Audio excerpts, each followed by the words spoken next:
Assalamualaikum warahmatullahi wabarakatuh. Kami dari kelompok 1 ingin mempresentasikan hasil diskusi kami yang berjudul Pemanfaatan Komputer selama Pandemi COVID-19. Yang pertama yaitu akan dijelaskan oleh saya sendiri.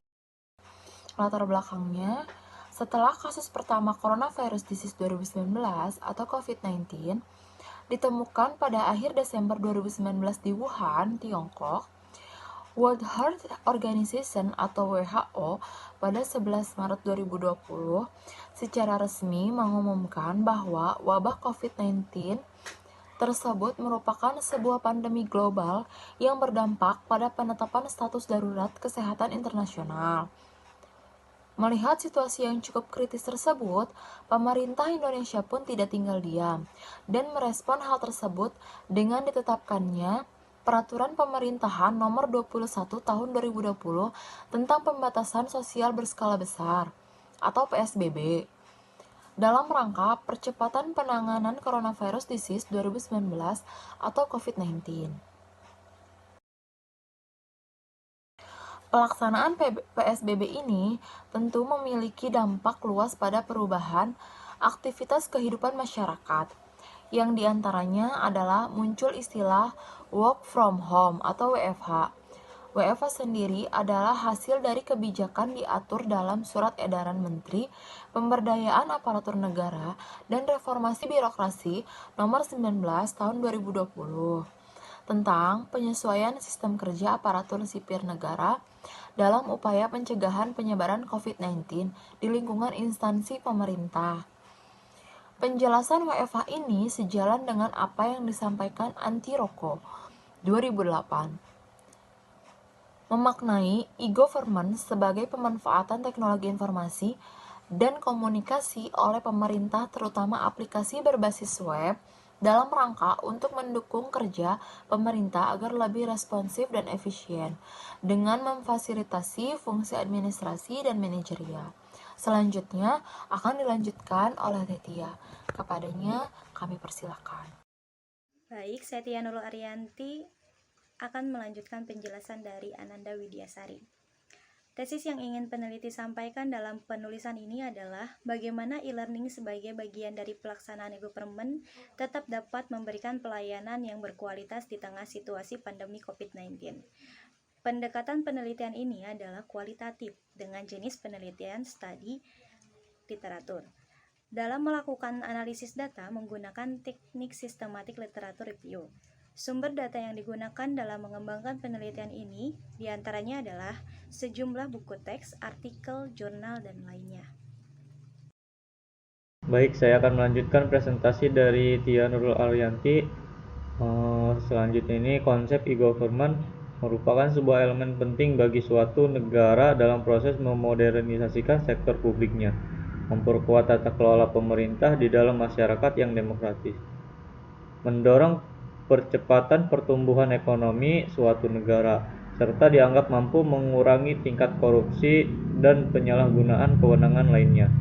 Tidak hanya itu, juga dapat meningkatkan keterlibatan masyarakat untuk bisa berinteraksi langsung dengan pejabat pemerintah, menyediakan akses yang lebih besar untuk bisa mendapatkan informasi-informasi penting terkait penyelenggaraan pemerintah, memperbaiki kualitas dalam memberikan pelayanan kepada masyarakat, membantu dalam memperbaiki dan meningkatkan cara kerja yang lebih efektif dan efisien, mengembangkan sistem kerja yang terdesentralisasikan dan sistem kerja yang transparan, menciptakan struktur network untuk aktivitas yang saling berhubungan satu sama lain, memperbaiki akuntabilitas publik.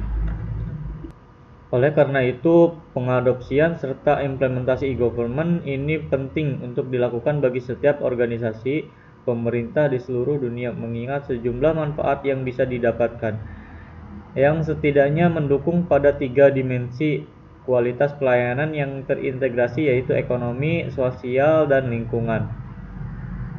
Artikel terakhir dalam studi literatur ini berjudul Modeling in a Learning System yang ditulis oleh Carranza et al. Dalam artikel ini ditekankan bahwa untuk membangun lingkungan belajar yang secara bersamaan berpusat pada konten pembelajaran, pengguna, dan evaluasi akhir, maka sebagian besar guru harus belajar mengembangkan alat mereka sendiri, sehingga mereka dapat memenuhi kebutuhan siswa dan kurikulumnya, yaitu dengan mengembangkan serangkaian kegiatan pembelajaran online sesuai dengan kebutuhan siswa. Selanjutnya ada konsep model kualitas layanan e-government. Dalam e-govqual ini terdiri dari 6 dimensi, yaitu sebagai berikut. Yang pertama, easy of use, yaitu mengacu pada kemudahan suatu website yang dapat digunakan oleh pengguna. Yang kedua, trust, yaitu mengacu pada kepercayaan pengguna terhadap laman website mengenai kebebasan dari resiko bahaya atau keraguan dan faktor keamanan selama proses pelayanan. Yang ketiga, functionality of the interaction environment, yaitu mengacu pada kemampuan pelayanan dalam memainkan peran integral yang memungkinkan pengguna untuk dapat berkomunikasi dan berinteraksi dengan cara pemangku kepentingan sehingga memperoleh informasi yang dibutuhkan. Yang keempat, reliability, yaitu mengacu pada kepercayaan pengguna terhadap akses laman e-government, ketersediaan produk layanan, dan mengenai pengiriman layanan yang tepat waktu. Yang kelima ini content and appearance of information, yaitu mengacu pada kualitas informasi itu sendiri serta tampilan konten dan tata letaknya, seperti penggunaan warna, grafik, dan ukuran halaman web yang tepat. Yang terakhir ini yang keenam, citizen support, yaitu mengacu pada kemampuan layanan dapat membantu pengguna untuk menyelesaikan permasalahan yang dihadapi. Bantuan ini dapat terdiri dari panduan yang ramah pengguna, halaman bantuan, dan pertanyaan yang sering diajukan di situs, serta ketersediaan saluran komunikasi ganda, telepon, email, papan pesan, dan lain-lain. Jadi kesimpulan yang kami presentasikan ini berdasarkan pada hasil dan pembahasan studi literatur ini dapat disimpulkan bahwa pembelajaran secara daring e-learning sebagai bagian dari penerapan e-government dapat memberikan kontribusi positif dalam proses pembelajaran dan menjadi media yang relevan untuk menciptakan kualitas pelayanan optimal kepada mahasiswa.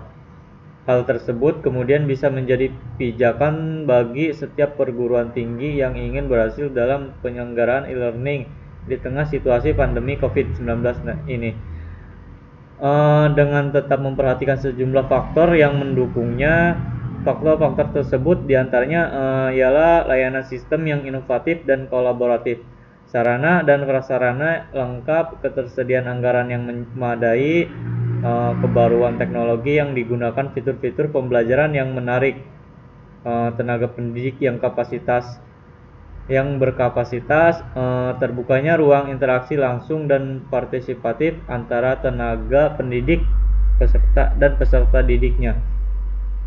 Namun demikian, peneliti melihat hal yang paling krusial dari kesuksesan penerapan e-learning ini ditentukan oleh pelaksanaan peran setiap pemangku kepentingan yang terlibat, sehingga hubungan di antara mereka, yaitu lembaga, tenaga pendidik, dan peserta didik, bisa saling mendukung satu sama lainnya. Inilah esensi sebenarnya dari konsep e-government, yaitu dapat mengkoneksikan interaksi antara para pemangku kepentingan yang lebih efektif dan efisien, dengan tetap berprinsip pada pemberian pelayanan publik yang berkualitas. Mungkin hanya sampai di sini yang bisa saya jelaskan, kurang lebihnya mohon maaf. Assalamualaikum warahmatullahi wabarakatuh.